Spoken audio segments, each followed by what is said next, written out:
Oke, sebelum kita mulai, waktu untuk bertanya 1 menit dan akan dijawab selama 2 menit oleh Pak Anies. Nanti kalau misalnya masih mau ada tanggapan, boleh dalam 1 menit dan Pak Anies akan membalas selama 1 menit. Silakan Mbak, perkenalan terlebih dahulu dan silakan bertanya. Cek. Assalamualaikum warahmatullahi wabarakatuh. Selamat siang semuanya. Sebelumnya saya ingin memberi penjelasan dulu. Mungkin pertanyaan saya ini udah saya rangkum, tapi jika lebih dari 1 menit saya minta maaf.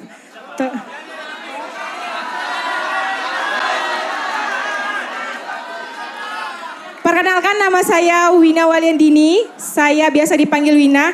Usia 27 tahun, saya berasal dari kota Mempawah.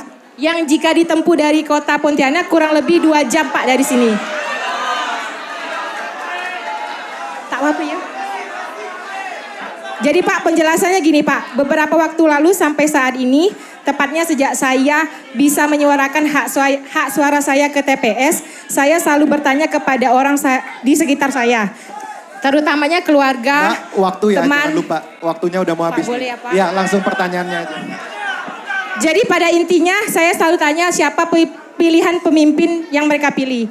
Secara saya simpulkan 50% dari itu menjawab pilihannya masing-masing dengan argumentasinya. 35%-nya mengatakan seperti ini Pak. Dalam bahasa Pontianak, siapapun presidennya tak akan ngaruh. Jadi intinya yang dia diajak yang di dalam politik itu pengusung partai itu yang akan terpilih.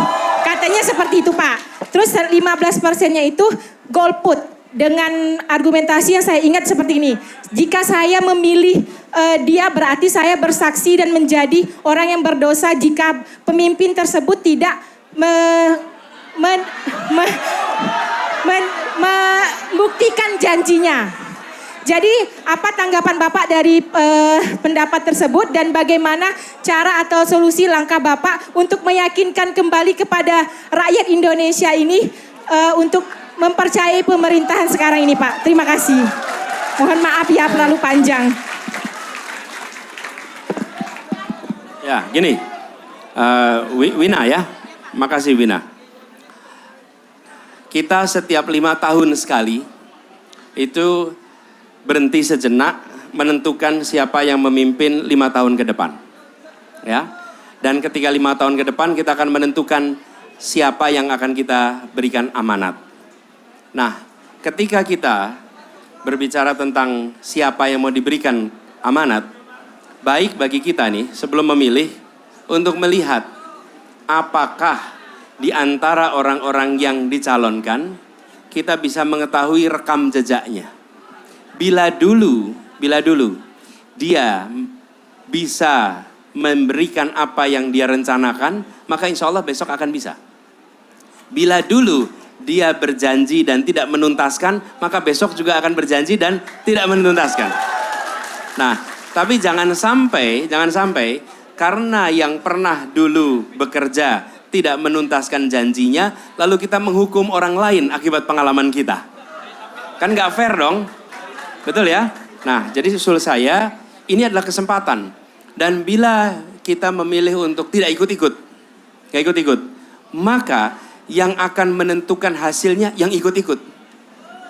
Ya ikut-ikut tuh. Jadi misalnya nih, 100% penduduk yang ikut memilih hanya 40%, maka 40% nih, hasilnya nggak batal. Dengan bilang, oh 60% nggak ikut. Tidak, hasilnya adalah pilihan orang yang 40%. Nah justru menurut saya, teman-teman seperti Wina dan lain-lain, yang peduli tentang ide, peduli tentang gagasan, peduli tentang Indonesia, justru mereka yang harus mewarnai pilihan. Jangan sampai pilihan itu justru dilakukan oleh mereka-mereka yang tidak mengerti dengan detail. Apa yang terjadi? Bila itu muncul, yang punya logistik banyak, yang akan bisa membentuk opini karena banyak sekali orang yang tidak ikut di dalam pola-pola seperti diskusi ini. Ya, gitu Wina jawabnya. Oke.